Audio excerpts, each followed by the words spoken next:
السلام علیکم۔ فرض نماز کے بعد اجتماعی دعا نبی صلی اللہ علیہ وسلم سے کہیں بھی ثابت نہیں ہے، کوئی ضعیف حدیث بھی نہیں ملتی اس کے بارے میں، اسی وجہ سے فقہ کی کتابوں میں بھی اس کا تذکرہ نہیں ہے۔ یہ بر صغیر میں ایک چیز رائج ہو گئی ہے، تو اب جو چیز رائج ہو جائے اس کو ایک دم سے چھوڑنے میں فتنہ ہوتا ہے، تو اس لیے اس کو آرام آرام سے تمیز سے آہستہ آہستہ چھوڑنا چاہیے۔ جیسے میں نے اپنی مسجد میں پہلے اجتماعی دعا ہلکی پھلکی کرائی کچھ مہینے، پھر پہلے میں نے آہستہ شروع کی تو لوگ دیکھتے تھے یہ زور سے دعا کیوں نہیں مانگتے، تو ہم نے کہا پہلے سائلنٹ پہ آنے دو لوگوں کو۔ السلام علیکم ورحمۃ اللہ وبرکاتہ۔ بسم اللہ الرحمن الرحیم، الحمد للہ رب العالمین، واشہد ان لا الہ الا اللہ وحدہ لا شریک لہ، واشہد ان محمدا عبدہ ورسولہ، صلوات اللہ وسلامہ علیہ وعلی آلہ وعلی اصحابہ ومن اہتدی بہدیہ واستنى بسنتہ الی یوم الدین، وبعد۔ قال اللہ تبارک وتعالی فی کتابہ المجید، ومن احسن قولا ممن دعا الی اللہ وعمل صالحا وقال اننی من المسلمین، وقال ایضا وذکر فإن الذکرى تنفع المؤمنین، وقال رسول اللہ صلی اللہ علیہ وسلم من احدث فی امرنا هذا ما ليس منه فهو رد، وفي روایت اخرى من عمل عملا ليس عليه امرنا فهو رد، رواه الامام بخاری ومسلم فی صحیحہما۔ معزز ناظرین و سامعین و مشاہدین و مشاہدات، جناب مفتی طارق مسعود صاحب مسلک دیوبند کے مشہور اور معروف عالم ہیں، ذہن و فکر کے اندر وسعت بھی ہے، مقبولیت بھی ہے۔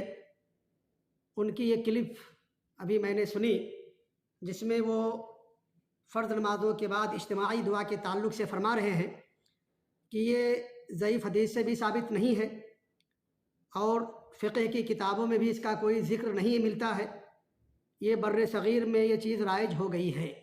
یہاں تک تو بات صحیح ہے، لیکن سوال یہ ہے کہ جب آپ اس بات کا اعتراف کر رہے ہیں کہ یہ حدیث سے بھی ثابت نہیں، حتیٰ کہ ضعیف حدیث سے بھی، اور آپ کے ہاں فقہ کی کتابوں میں بھی اس کا کوئی تذکرہ نہیں ملتا، یہ بر صغیر میں رائج ہونے والی چیز ہے، یعنی یہ چیز ناجائز ہے، بدعت ہے۔ یہ جب حدیث سے ثابت نہیں ہے، کتابوں میں اس کا کوئی تذکرہ نہیں ہے، اور بر صغیر کے مسلمانوں کے ہاں یہ چیز رائج ہے، تو ظاہر بات ہے ایک نئی چیز ہے، اور نئی چیز کو بدعت کہا جاتا ہے، اور بدعت کا چھوڑنا انسان کے لیے ضروری ہوتا ہے۔ تو سوال یہ ہے کہ جب یہ چیز بدعت ہے، حرام اور ناجائز ہے، آپ اس کا باقاعدہ اعتراف کر رہے ہیں، تو پھر آپ اس کو چھوڑ کیوں نہیں رہے ہیں؟ آپ چھوڑنے کے لیے جو طریقہ استعمال کر رہے ہیں، جو فارمولہ استعمال کر رہے ہیں، کیا وہ فارمولہ صحیح ہے؟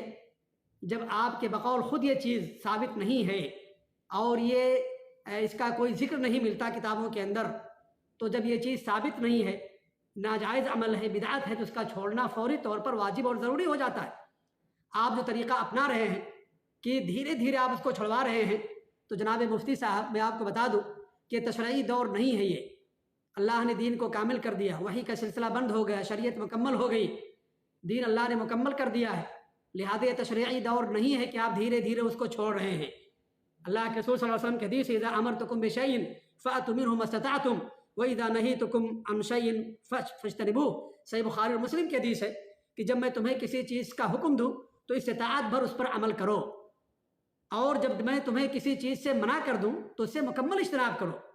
جب یہ ثابت ہو گیا کہ بدعت ہے، یہ عمل ناجائز ہے، تو اس کو چھوڑ دینا واجب اور ضروری ہو گیا۔ اب اس کے لیے آپ فرما رہے ہیں کہ یہ اس کے چھوڑنے میں ٹائم لگے گا، 10 سے 20 سال لگ سکتے ہیں، اور آپ خود اسے دھیرے دھیرے چھوڑ رہے ہیں۔ سوال یہ ہے کہ اگر ان سالوں میں جو مدت آپ بتا رہے ہیں اگر کسی کی وفات ہو گئی تو گویا کہ وہ بدعت پر عمل کرتے ہوئے اس کی وفات ہو گئی، کیا کس کی گارنٹی ہے کون کتنے سال جیے گا؟ لہذا جب یہ چیز آپ خود اقرار کر رہے ہیں اور اعتراف کر رہے ہیں کہ چیز ناجائز ہے اور اس کا کوئی ثبوت نہیں ہے، اور اس کو چھڑوانے کے لیے آپ 10 سے 20 سال کا مطالبہ کر رہے ہیں، یا کہہ رہے ہیں کہ 10 سے 20 سال لگ جائیں گے، تو مفتی صاحب دین اللہ نے مکمل کر دیا، بدعت سے اجتناب کرنا ضروری ہے، اس کے لیے اتنی تاخیر کیوں؟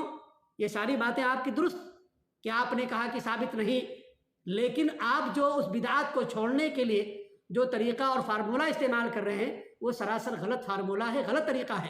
جب یہ چیز بدعت ہو گئی اس کو چھوڑ دیجئے، اور یہ جگر صرف اہل حدیثوں کے پاس ہے، یہ عمل ہندوستان میں اہل حدیثوں کے پاس بھی پہلے تھا، اجتماعی دعا کیا کرتے تھے، لیکن جب تحقیق سے بات ثابت ہو گئی اور علماء نے لوگوں کو منع کر دیا، کتابوں میں لکھ دیا، فوراً لوگوں نے اس کو چھوڑ دیا۔ وہ طریقہ نہیں اپنا جو آپ طریقہ اپنا رہے ہیں، درس دیا علماء نے، فوراً چھوڑ دیا اس کو، یہ ذہن بنائیے خود اپنا بھی اور اپنی عوام کا بھی کہ ان کے پاس حدیث آ جائے، حدیث پر عمل کرنا شروع کر دیں، بدعات کو چھوڑ دیں۔ یہ نہیں کہ ایک بدعات کو چھوڑنے کے لیے کئی سال درکار ہو جائیں، یہ تشریعی دور ختم ہو چکا ہے۔ یہ شراب دھیرے دھیرے اللہ نے اس کو حرام کیا، لیکن جب حرام ہو گئی تو اس کا پینا جائز نہیں ہے، اس کا ایک قطرہ بھی حرام ہوگا۔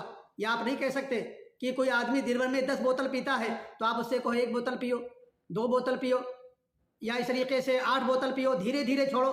ایک آدمی رشوت لیتا ہے اور وہ رشوت دن بھر میں 10,000 لیتا ہے، آپ اس کو بولیے کہ 10,000 نہیں 9,000 لو، 8,000 لو، دھیرے دھیرے چھوڑو۔ نہیں، جو چیز حرام ہے اس کو مکمل چھوڑنا ہے، اسے مکمل اجتناب کرنا ضروری ہے۔ اس چیز کو آپ یہ نہیں کہہ سکتے کہ آپ اس کو دھیرے دھیرے چھوڑیے۔ یہ دھیرے دھیرے چھوڑنے والی جو سیاست ہے غلط سیاست ہے، یہ غلط فارمولہ ہے، کتاب اللہ اور سنت رسول کے موافق نہیں ہے۔ جو چیز حرام ہے اس کا چھوڑ دینا مکمل طور پر ضروری ہے۔ یہ نہیں کہ آپ اسے دھیرے دھیرے چھوڑیں گے۔ تو یہ جگر پیدا کیجئے، لوگوں کا ذہن بنائیے اور خود اپنا ذہن بنائیے کہ کوئی چیز اگر غلط ہے اور کوئی چیز اگر سنت ثابت نہیں ہے، خود اس کو چھوڑ دیں اور عوام کو بھی چھوڑنے کے لیے کہیں۔ یہ نہیں کہ آپ دھیرے دھیرے چھڑوا رہے ہیں اور اتنے سالوں تک آپ اس پر عمل کرتے جائیں گے، اس کا ذمہ دار آخر کون ہوگا؟ جب آپ خود اعتراف کر رہے ہیں کہ چیز بدعت ہے یا یہ چیز ثابت نہیں ہے، اور ظاہر بات ہے جو چیز حدیث سے ثابت نہ ہو، جب ضعیف حدیث ثابت نہیں تو قرآن سے بھی ثابت نہیں ہے، تو پھر اس کا چھوڑنا میرے مفتی صاحب واجب ہو جاتا ہے کہ انسان اس چیز کو چھوڑ دے۔ اور یہ جگر ہم اہل حدیثوں کے پاس ہے، الحمدللہ ثم الحمدللہ۔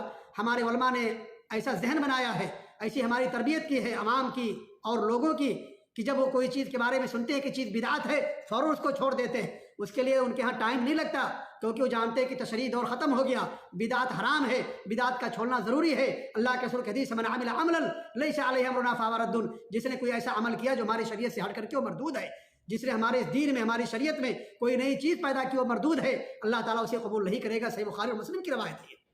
لہذا جب ثابت کر رہے ہیں خدا اقرار اور اعتراف کر رہے ہیں، ہم آپ کی اس اقرار اور اعتراف کرنے پر آپ کو مبارکباد پیش کرتے ہیں، لیکن ساتھ ہی ساتھ ہم آپ کو یہ حوصلہ دینا چاہتے ہیں کہ آپ حدیث کو قبول کیجئے۔ جب آپ اس کو بدعت مان رہے ہیں اس کو چھوڑیے بھی، اور یہ فلسفہ چھوڑیے کہ ہم دھیرے دھیرے چھوڑ رہے ہیں اس کو۔ یہ فلسفہ یہاں کام نہیں کرے گا۔ یہ چیز حرام ہے، بدعت حرام ہوتی ہے، اور بدعت چاہے چھوٹی ہو چاہے بڑی ہو اس کا کرنا حرام ہوتا ہے۔ یہ نہ کہیں کہ چھوٹی بدعت ہے، چھوٹی چھوٹی بدعتیں بڑی بڑی بدعتوں کا ذریعہ اور دروازہ بن جاتی ہیں۔ یہ بدعتیں کفر کا منبع اور دروازہ ہوتی ہیں۔ ماچس کی ایک تیلی پورے گھر کو جلا کر کے خاک کر دیتی ہے، بیڑی انسان پی کر کے پھینک دیتا ہے، کہیں پورا میدان جل جاتا ہے۔ آپ دیکھیں گھر کے اندر وائر کہیں پر اس کے اندر کلو سرکٹ ہوتا ہے، پورا گھر تباہ و برباد ہو جاتا ہے۔ اور وہ حدیث واقعہ تو آپ کو معلوم ہی ہوگا کہ عبداللہ بن مسعود رضی اللہ تعالیٰ عنہ نے جن لوگوں نے کو کوفہ کی جامع مسجد سے نکال دیا تھا، وہ جو اجتماعی ذکر کر رہے تھے ان کو مسجد سے نکال دیا تھا انہوں نے۔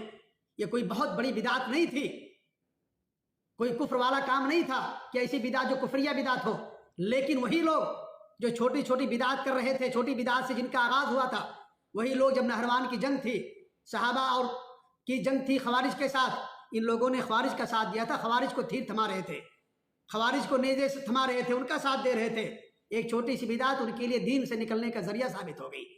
لہذا اگر آپ یہ سمجھتے ہیں کہ معمولی بدعت چھوٹی بدعت ہے تو کوئی معمولی بدعت نہیں ہوتی۔ اللہ کے رسول کی حدیث ہے کل بدعت ضلالہ، ہر بدعت گمراہی ہوتی ہے، اور ہر گمراہی انسان کو جہنم کے اندر لے جانے والی ہوتی ہے۔ جب آپ اس کا اعتراف کر رہے ہیں، مان رہے ہیں، تو اس کو چھوڑنا بھی آپ کے لیے ضروری ہے۔ اور جو عوام اور جو نمازی آپ کے پیچھے نماز پڑھتے ہیں ان کو بھی آپ کے لیے سمجھانا ضروری ہے کہ ان چیزوں کو وہ چھوڑ دے۔ یہ دھیرے دھیرے چھوڑنے والا جو فلسفہ ہے، یہ فلسفہ دنیا کے طور پر تو کامیاب ہو سکتا ہے، سیاست میں کامیاب ہو سکتا ہے، لیکن دین میں یہ فلسفہ غلط ہے، کیونکہ جو چیز حرام ہے مکمل حرام ہے، اس کا چھوڑ دینا فوراً واجب اور ضروری ہو جاتا ہے۔ یہ نہیں کہ ہم اس کو دھیرے دھیرے چھوڑیں گے۔ دن بھر میں ہم 10 پیکٹ شراب، کوئی 10 پیکٹ سگریٹ پیتا ہے، 2 پیکٹ، آپ اس کو بولو کہ 2 نہیں 1 پیکٹ پیو، دھیرے دھیرے اس کو چھوڑو، نہیں حرام ہے یہ، اس کا مکمل چھوڑ دینا انسان کے لیے حرام ہوتا ہے۔ اس میں اسٹیپ بائی اسٹیپ نہیں ہوتا۔ یہ تشریعی دور ختم ہو گیا، اللہ نے دین کو مکمل کر دیا۔ لہذا میری آپ سے گزارش ہے، اور میں کھل کر کے آپ کو دعوت دیتا ہوں کہ آپ اہل حدیث بن جائیے۔ آپ کی میں نے سنی ہے یہ کلپ جس میں آپ اہل حدیثوں کی تعریف کر رہے ہوتے ہیں اور کہتے ہیں کہ اہل حدیث کبھی بدعت نہیں کر سکتا، اور اپنے مسلک کے بارے میں کہتے ہیں کہ ہمارے ہاں تھوک کے حساب سے بدعتیں پائی جاتی ہیں۔ بجا فرمایا آپ نے، اہل حدیث کبھی بدعت کا ارتکاب نہیں کر سکتا، اس نے تو سنت کی اشاعت کے لیے، سنت کی حفاظت کے لیے جان بھی گنوا سکتا ہے، ہاتھیں کٹوا سکتا ہے، زبان کٹوا سکتا ہے، ہمارے اسلاف نے ایسا کیا ہے۔ آمین کہنے پر زبانیں کاٹی گئی، رفع دین کرنے پر انگلیاں اور ہاتھ کاٹے گئے، لیکن انہوں نے اس کو کیا، اس کو چھوڑا نہیں۔ نبی کی سنت ہے، کوئی سنت معمولی نہیں ہوتی، یہ بدعت ہے، حرام چیز ہے، یہ ناجائز ہے۔ یہ ہمارے نبی ہر بدعت کے بارے میں فرماتے ہیں گمراہی ہے، یہ کسی بدعت کو معمولی نہ سمجھو، یہ دین کے اندر زیادتی ہے، دین پر استدراک ہے، اللہ اور اس کے رسول پر استدراک ہے یہ۔ لہذا جو بدعت ہوتی ہے گمراہی ہوتی ہے، بدعت سے اللہ اور اس کے رسول کی نافرمانی ہوتی ہے۔ لہذا بدعت کو نہ دیکھیں آپ یہ دیکھیں کہ کس کی نافرمانی ہو رہی ہے، کس کے کلام کی دھجیاں اڑ رہی ہیں، کس کے بات پر عمل نہیں کیا جا رہا، یہ چیز آپ دیکھیں۔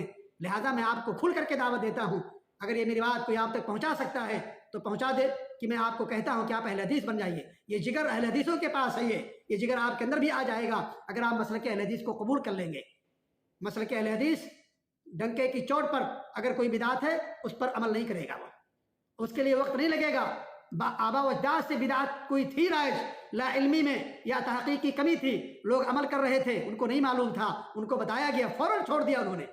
یہ نہیں کہا کہ ہم تو باپ دادا سے عمل کرتے چلے آ رہے ہیں، صدیاں گزر گئی اس پر عمل کرتے ہوئے۔ کبھی کوئی اہل حدیث یہ نہیں کہتا، ایک عام اہل حدیث بھی بات نہیں کہتا۔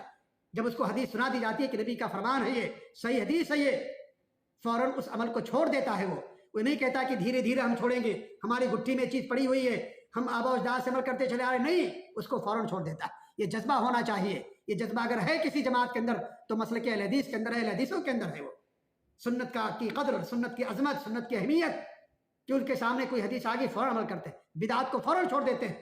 جو بدعات سے نفرت ہے، جو مسلک اہل حدیث کے پاسمانوں میں، مسلک اہل حدیث پر عمل کرنے والوں میں یا اہل حدیثوں کے اندر ہے، وہ جذبہ آپ کسی اور کے ہاں نہیں دیکھیں گے۔ سنت پر عمل کرنے کا جذبہ اور بدعات سے نفرت جو پائی جاتی ہے، وہ چیز اہل حدیثوں کے ہاں آپ کو ملے گی۔ آپ کے اندر وسعت ہے، آپ اعتراف بھی کرتے ہیں، اپنے یہاں جو خامیاں آپ کے مسلک میں پائی جاتی ہیں ان کا بھی آپ اعتراف کرتے ہیں۔ اعتراف کر لینا یہ کافی نہیں ہوتا۔ ہمارے بہت سارے بھائی بہت خوش ہوں گے کہ اعتراف تو کر رہے ہیں، ابھی اعتراف کرنے سے فائدہ کیا ہے اگر آپ اس پر عمل نہیں کر رہے ہیں، آپ اسے قبول نہیں کر رہے؟ یہ تو اور بڑا آپ کے خلاف دلیل بن جاتا ہے کہ آپ اعتراف بھی کر رہے ہیں کہ چیز غلط ہے، مان بھی رہے ہیں اور اس پر عمل بھی نہیں کر رہے، یہ تو اور دوہرا جرم ہو جاتا ہے۔ ایک انسان چلو بھائی اس کا اجتہاد کہیں تک لے جاتا ہے اور وہ نہیں مانتا ہے کہ چیز غلط ہے اور اس کے پاس نہ علم نہیں ہے اور وہ اس کو مان لیجیے صحیح سمجھتا ہے، لیکن آپ تو الگ مسئلہ ہے وہ، لیکن آپ اسے خود اعتراف کر رہے ہیں کہ چیز بدعت ہے، یہ چیز ناجائز غلط ہے، لیکن اس کے باوجود بھی فوری طور پر آپ اس کو نہیں چھوڑ رہے۔ فوری طور پر چھوڑنا ضروری ہے۔ یہ جگر اور یہ ہمت ہم اہل حدیثوں کے پاس ہے۔ الحمدللہ کوئی چیز بدعت ثابت ہوگی فوراً چھوڑ دیتا ہے اہل حدیث، یہ نہیں کہتا کہ ہم برسوں سے اس کو پر عمل کرتے چلے آ رہے ہیں۔ تو الحمدللہ آپ کے ہاں ذہن و فکر کے اندر وسعت پائی جاتی ہے، آپ خامیوں کا جو آپ کے مسلک میں اس کا اعتراف بھی کرتے ہیں اور مسلک اہل حدیث کی تعریف بھی آپ کرتے ہیں۔ میں نے ایک آدھ کلپ آپ کی سنی ہے، لہذا میں کھل کر کے دعوت دیتا ہوں کہ آپ اہل حدیث بن جائیے، مسلک اہل حدیث قبول کر لیجئے، یہی برحق جماعت ہے اور یہی جماعت حقہ ہے، یہی فرقہ ناجیہ اور یہی طائفہ منصورہ ہے، یہ آپ اس کو قبول کر لیجئے۔ تو صرف اعتراف کر لینا کافی نہیں ہے جب تک کہ انسان قبول نہ کر لے۔ بہت سارے لوگ کہتے ہیں کہ اسلام برحق دین ہے، کہتے بھی ہیں لیکن قبول نہیں کرتے۔ اعتراف کرنے سے کوئی فائدہ نہیں۔ آپ اعتراف کر رہے ہیں کہ بدعت ہے لیکن عمل کر رہے ہیں اس پر، یہ دوہرا جرم ہو جاتا ہے۔ آپ اگر پہلے اسے بدعت نہیں مانتے، آپ اسے اگر پہلے جائز سمجھتے تو آپ کے لیے جائز ہو سکتا کیونکہ آپ کا اجتہاد کہتا ہے، لیکن جب یہ چیز ثابت ہے خود آپ کی نظر میں، خود آپ اعتراف کر رہے ہیں کہ چیز حرام ہے، یہ چیز جائز نہیں ہے، سنت سے اس کا کوئی ثبوت نہیں ہے اور یہ بر صغیر میں رائج ہے، یہ بر صغیر کے مسلمانوں میں صرف یہ چیز رائج ہے اور کہیں مسلمانوں کے اندر نہیں پایا جاتا، جس کا صاف مطلب ہے کہ اس کا چھوڑ دینا اب آپ کے لیے ضروری ہو گیا۔ جب آپ واضح ہو گیا آپ کے اوپر، جب آپ کو بات معلوم ہو گئی، آپ اس حق کو قبول کیجئے۔ صرف اعتراف کر لینا آپ کے لیے کافی نہیں ہے۔ خود آپ کہتے ہیں صرف بر صغیر کے اندر ہے، اور یہی بدعت کی ایک پہچان یہ بھی ہوتی ہے کیونکہ نبی کی سنت پوری دنیا والوں کے لیے، نبی کا عمل سب کے لیے ہے۔ بدعتیں علاقائی ہوتی ہیں اور کچھ بدعتیں تو بہت ساری جگہوں پائی جاتی ہیں، لیکن بہت ساری بدعتیں علاقائی ہوتی ہیں، کسی خاص ملک کسی خاص علاقے کے اندر ہوتی ہیں۔ اس طریقے سے آپ نے کہا کہ بر صغیر کے اندر یہ چیز پائی جاتی ہے اور جگہوں پر یہ چیز نہیں پائی جاتی، لہذا اس کے بدعت ہونے کی بھی واضح دلیل آپ نے پیش کر دی ہے۔ لہذا اب حق بنتا ہے کہ آپ اس کو قبول کر لیں اور اس کو چھوڑ دیں۔ خود آپ کے پیچھے جو نماز پڑھتے ہیں ان کو بھی چھڑائیں اور ڈنکے کی چوٹ پر آپ لوگوں سے کہیے کہ بھائی یہ چیز بدعت، اس کو آپ لوگ چھوڑ دیجئے۔ اللہ تعالیٰ کے یہاں کیا جواب دے ہوں گے آپ؟ اللہ تعالیٰ کے یہاں کیا جواب دیں گے جب آپ پر یہ چیز ثابت ہوگی کہ چیز بدعت ہے؟ آپ کے لیے ضروری ہوگا کہ آپ اس کو چھوڑ دیں اور اس کے قریب نہ جائیں، اور عوام کا بھی ذہن ایسا بنائیں کہ جب انہیں بتایا جائے کہ چیز ناجائز ہے فوراً اس کو چھوڑ دیں۔ لہذا میں آپ کو دعوت دیتا ہوں، دوبارہ سے بار بار دعوت دیتا ہوں کہ آپ مسلک اہل حدیث کو قبول کر لیجئے۔ مسلک اہل حدیث یہ صحابہ تابعین طبع تابعین اور سلف صالحین کے نقش قدم پر چلنے والی جماعت ہے یہی جماعت حقہ، یہی طائفہ منصورہ ہے۔ اللہ رب العالمین ہم سب کو حق قبول کرنے کی توفیق دے اور اللہ رب العالمین ہم سب کو بدعات اور خرافات سے محفوظ رکھے، آمین۔ وجزاکم اللہ خیر، والسلام علیکم ورحمۃ اللہ وبرکاتہ۔ کرتا ہوں دوستو یہ ویڈیو آپ کو ضرور پسند آیا ہوگا۔ یہ ویڈیو اگر پسند آیا ہے تو چینل کو سبسکرائب کر لیں، ویڈیو کو لائک کریں، ایک دوسرے کو شیئر ضرور